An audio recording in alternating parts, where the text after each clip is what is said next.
We are often taught that empirical science and spiritual inquiry are locked in a perpetual struggle for dominance. Society treats the laboratory and the altar as natural enemies, assuming their methods are fundamentally incompatible. Yet the man who largely defined modern physics complicates this narrative. Isaac Newton wrote extensively on calculus and gravity, but he produced over 1 million words on mysticism and alchemy, suggesting that the quintessential scientist saw no conflict between his research and the esoteric. To understand why these fields began to feel like enemies, we have to look past religion itself.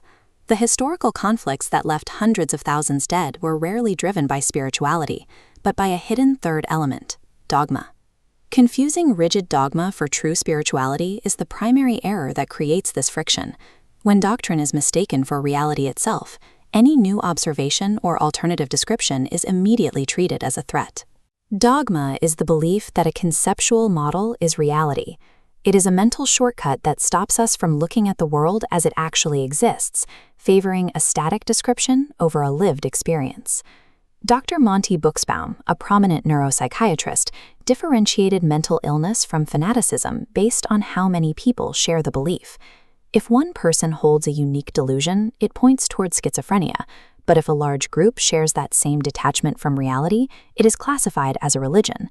Choosing to exalt a rigid belief system over the raw evidence of our own senses creates a shared delusion.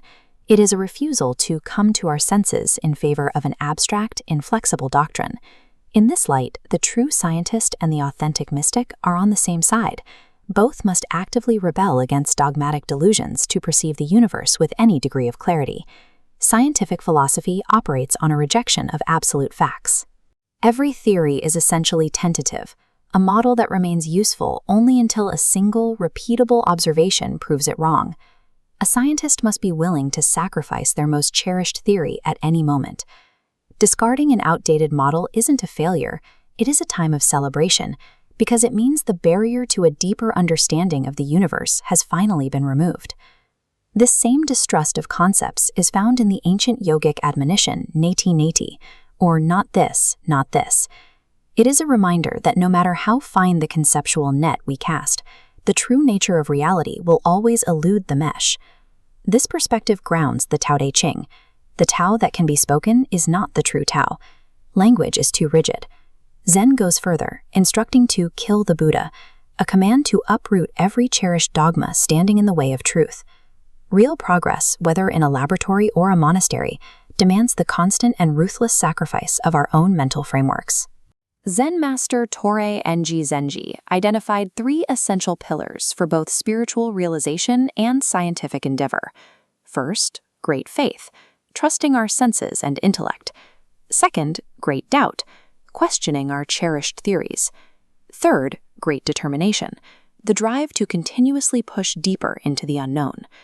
At their deepest level, the mystic and the scientist are utilizing the exact same tools of inquiry to decode the universe.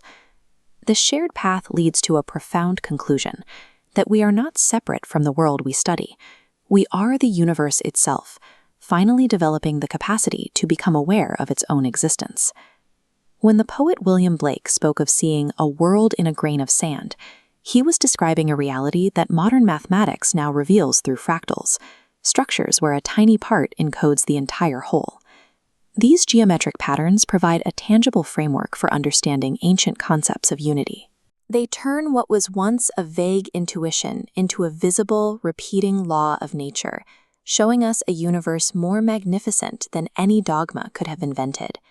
Science uncovers the abstract, structural principles of nature, while spirituality teaches us the proper way to regard them, with vast love and awe. We often treat logic and emotion as opposing forces, but in the Chinese concept of Xin, heart and mind are the same word. You cannot separate the logical proof of a theory from the intense experience of finally seeing the universe's underlying patterns revealed.